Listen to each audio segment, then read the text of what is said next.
Halo guys, kembali lagi dengan gue Guru guys. Seperti biasa, kita akan ngomongin kejadian menarik yang ada di episode 12 Kumode Suga Nanika. Ya, walaupun mungkin agak telat, tapi ya mari kita simak aja videonya. Oke, langsung aja kita masuk ke pembahasannya.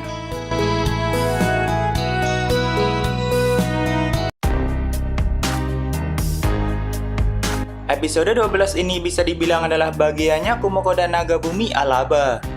Pertarungan mereka berdua ditampilin sangat epik di episode ini. Walaupun ada perbedaan kekuatan antara Kumoko dan Alaba, tapi seperti biasa Kumoko bisa mengalahkan musuh yang jauh lebih kuat dari dirinya. Dengan taktik dan strategi yang cukup matang dan memanfaatkan semua kemampuan yang dimilikinya. Kumoko memang sudah merencanakan semua strateginya dan membuat arena pertarungan yang sangat menguntungkan baginya. Dan sebisa mungkin jauh dari tanah agar Alaba susah untuk menggunakan kemampuan sihir tanahnya. Walaupun kenyataannya Alaba juga bisa menggunakan sihir api yang jauh lebih kuat dari naga api di stratum tengah. Dari awal Kumoko tidak mengincar HP Alaba, tapi yang Kumoko incar adalah SP-nya. Karena Kumoko tahu kalau Alaba mempunyai pertahanan yang sangat tinggi dan memiliki kemampuan regenerasi, jadi kalau ingin menghabiskan HP Alaba butuh kekuatan yang sangat tinggi. Tapi kalau SP tidak bisa diregenerasi dan semua monster kalau SP-nya habis maka mereka juga akan mati. Dan kebanyakan monster yang bertarung menggunakan insting tidak terlalu memikirkan penggunaan XP-nya. Jadi semakin lama Kumoko bisa bertahan dalam pertarungan itu maka peluang kemenangannya akan semakin tinggi. Dan skill Kumoko yang menjadi andalan di pertarungan itu adalah salah satu kemampuan dari penguasa kemalasan yang bisa mengurangi HP, MP, SP musuh selama musuhnya berada di area Kumoko. Tapi di tengah pertarungan itu ada kejadian yang tidak diduga oleh Kumoko, yaitu Alaba menggunakan semua skill poinnya untuk membeli skill baru dan menyesuaikan skill-skill itu untuk menutupi kekurangannya. Itu adalah pertama kalinya Kumoko menemui monster yang mau menggunakan skill poinnya. Karena biasanya kebanyakan para monster tidak akan pernah menggunakan skill poinnya dan mungkin tidak punya pemikiran seperti itu. Tapi Alaba memang beda walaupun bukan salah satu naga tertua yang memiliki kepribadian sendiri. Bisa dibilang Alaba memang naga bumi terkuat setelah ketua mereka yaitu salah satu naga tertua Gakia. Walaupun akhirnya Kumoko tetap bisa membuat Alaba tak berdaya. Namun Kumoko sangat kecewa berat pada saat-saat terakhir kekalahan Alaba. Karena pada akhirnya Alaba seperti merasa puas dan pasrah akan kematiannya. Kalau dibilang Alaba menyerah di saat terakhirnya memang iya sih. Karena saat itu sebenarnya Alaba menonaktifkan semua skillnya dan otomatis dirinya akan mati sendiri walaupun Kumoko tidak menyerangnya lagi. Karena saat itu kan Alaba sudah melapisi semua tubuhnya dengan api ekstrim dan jika Alaba menonaktifkan semua skillnya maka regenerasinya juga tidak aktif. Dan kalau di novelnya saat itu semua tubuh Alaba masih diselumuti api yang terus mengurangi XP-nya. Jadi sama aja menyerahkan saat-saat terakhirnya pada monster yang dianggap Alaba lebih kuat dari dirinya. Itu memang sifat naga banget guys. Jadi umumnya para naga memang memiliki kebanggaan yang sangat tinggi dan beberapa ada yang mempunyai sifat yang sangat sombong. Tapi mereka cenderung menghormati atau mengakui makhluk yang mereka anggap lebih kuat dari mereka. Dan mungkin saat itu Alaba akhirnya mengakui kalau Kumoko lebih kuat darinya. Salah satu naga tertua yang menjadi penjaga utama stratum bawah saja menghormati keputusan Alaba dan mempersilahkan makhluk yang lebih muda untuk melangkah maju dan menjadi lebih kuat. Dan gara-gara keputusan itulah nantinya Gakia bersama naga bumi lain yang masih tersisa bertarung melawan Raja Iblis Ariel.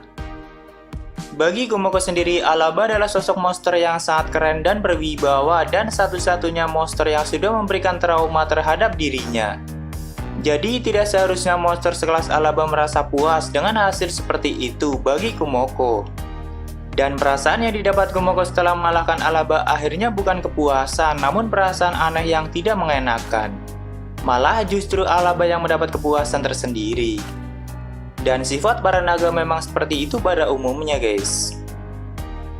Pertarungan mereka berdua memang ditampilkan lebih dramatis di anime dan lebih terasa perasaan yang dirasakan Kumoko. Cuma kalau pengen lihat lebih detail dari semua skill dan kemampuan yang mereka gunakan ya tetap di novel atau di manganya ada. Karena kalian tahu sendiri kalau animenya juga mikirin durasi yang dihabiskan untuk pertarungan mereka.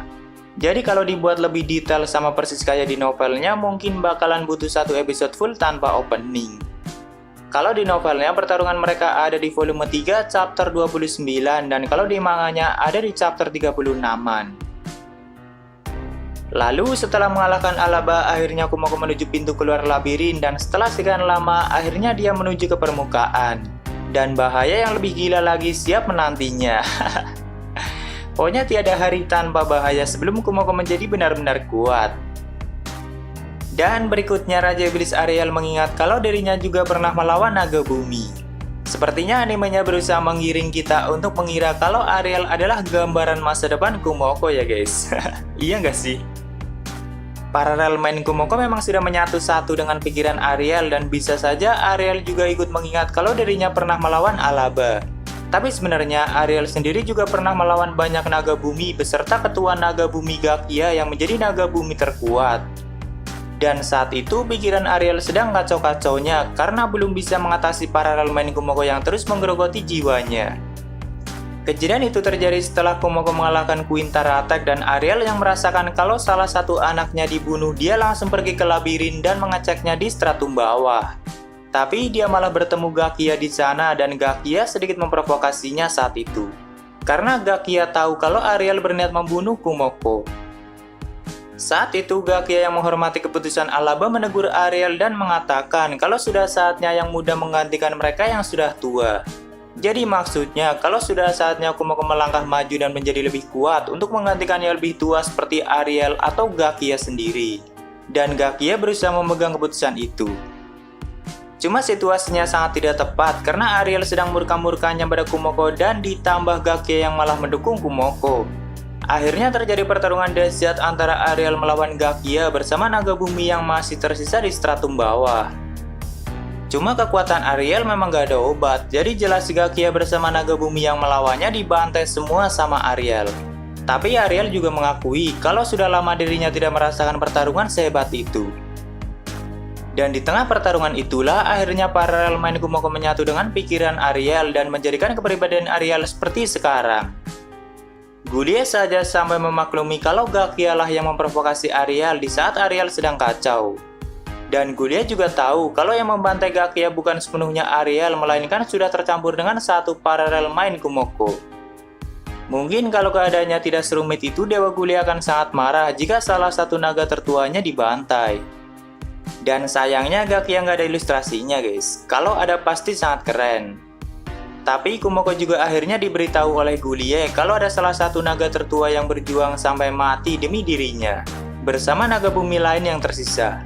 Bahkan sisa tubuh Gakia diberikan pada Kumoko oleh Gulie agar dimakan oleh Kumoko. Lalu berikutnya terlihat teman-teman Kumoko sepertinya sudah siap akan sesuatu. Hyugo dan Sophia juga sudah siap mengacau dan memberikan penderitaan pada yang lainnya ya guys. Walaupun cuma dijadikan boneka, tapi ya cukup berguna juga sih ini karakter kalau buat sekedar ngerusuh. Jadinya Sophia, Urat, dan Shiraori bisa santuy dulu di awal-awal. Mulai episode selanjutnya konflik dan keseruannya akan sangat terasa guys. Dan bagiannya Sophia akan lumayan banyak soalnya sudah mulai memasuki volume keempat. Dan tentunya Potima sang antagonis utama yang sangat membagongkan juga akan dimunculin. Sorry gue nggak mau komentarin CGI, animasi, grafik, dan sebagainya karena menurut gue itu udah cukup bagus dan halus. Karena nggak banyak yang bisa dibahas di episode kali ini, jadi mungkin segitu dulu untuk pembahasan kali ini. Jika ada kesalahan, gue minta maaf dan kalian bisa koreksi aja di bawah. Like jika kalian suka dengan video ini dan dislike jika tidak suka tidak apa-apa. Thank you yang udah mampir, sampai ketemu di video selanjutnya. Salam Kuro guys.